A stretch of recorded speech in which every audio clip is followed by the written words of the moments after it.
सोमवार को मुख्यमंत्री योगी आदित्यनाथ ने बड़ा बयान दिया है। उन्होंने सड़क पर नमाज की बात पर साफ साफ कहा है कि नमाज को हम रोक नहीं रहे हैं, पर सड़क पर तमाशा बनाने के लिए परमिशन नहीं मिलेगी। सीएम योगी ने कहा कि सड़कें चलने के लिए हैं और घर में जगह नहीं है तो संख्या नियंत्रण कर लो, लेकिन सड़क पर नमाज नहीं पढ़ी जाएगी। मुझसे पूछते हैं, साहब आपके यहाँ यूपी में क्या सड़कों पे सचमुच नमाज नहीं होती? मैं कहता हूं कतई नहीं होती है, आप जाके देख लो, नहीं होती है। अरे सड़कें चलने के लिए है या कोई भी व्यक्ति आकर के चौराहे पे आके तमाशा बना देगा? क्या अधिकार है उसको सड़क रोकने का? आवागमन बाधित करने का कौन सा अधिकार है? जहां उसका स्थल होगा वहां जाके करें। उन लोगों ने मुझसे कहा साहब कैसे होगा, हमारी संख्या ज्यादा है।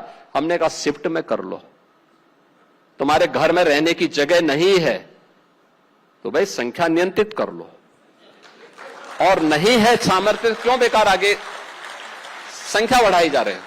योगी आदित्यनाथ के इस बयान पर मौलानाओं की प्रतिक्रियाएं आ रही हैं। मुस्लिम धर्मगुरु और नेता योगी के इस बयान पर क्या कुछ कह रहे हैं, सुनिए।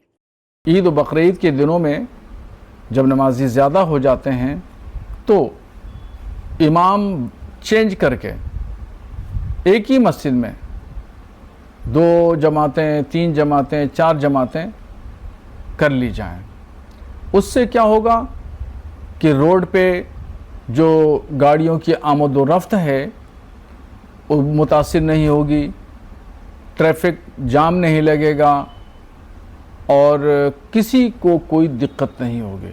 इस्लाम सहल पसंद मज़हब है, वो किसी को मुश्किल में पैदा नहीं करता, सबके लिए आसानी फराहम करता है। जायगा का कमती है, कोई संकट है तो दूसरा बार पढ़ने का तो कुरान में है, वो इस्लामिक जो कुरान हदीस है वो एक साथ में कोई ज़्यादा से ज़्यादा लोग इकट्ठा हो जाएगी तो दूसरा बार नमाज पढ़ने का सिस्टम है, पढ़ना चाहिए।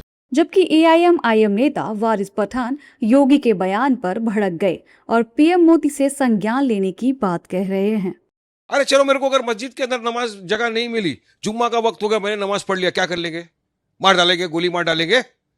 हाँ, गलत है ना ये। और मैं तो चाहूंगा मोदी जी इस बात का संज्ञान लो। आपके मुख्यमंत्री, आप बात करते हो सबका साथ सबका विकास सबके विश्वास की, और आपके मुख्यमंत्री खुलेआम इधर से वो कर रहे, धमकियां दे रहे लोगों को, मुसलमानों को धमकी, अगर ये कहा तो फिर हमको बताएंगे।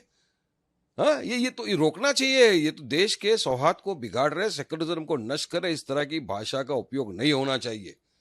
सबके लिए कानून बराबर है तो फिर सबके लिए कानून बराबर लागू होना भी चाहिए। फिर हमारे लिए ही क्यों खाली, क्यों मुसलमानों से इतनी नफरत करते हैं? मोदी जी बाहर जाते हैं, मुसलमानों को गले गले मिलते, हबीबी वल्लाह हबीबी कैफल हाल, और यहाँ के मुसलमानों को उनके मंत्री इस तरह की धमकियां दे रहे हैं।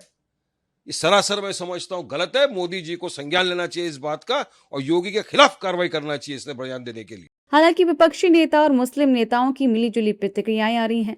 कोई सड़क पर नमाज को गलत कह रहा है तो कोई मजबूरी। दरअसल हाल ही में पश्चिम बंगाल में भी सुवेंदु सरकार ने फैसला लिया है कि नमाज सड़क पर नहीं पढ़ी जाएगी, और इस बीच योगी ने ये बयान दे दिया, जिस पर चर्चा तेज हो गई है। देश दुनिया ਦੀ तमाम खबरों ਨਾਲ जुड़े रहने ਲਈ सब्सक्राइब करो YouTube ਤੇ सच कहूं पंजाबी चैनल। इस दे नाल ही बैल आइकन दब के पाओ लेटेस्ट अपडेट सब तो पहला।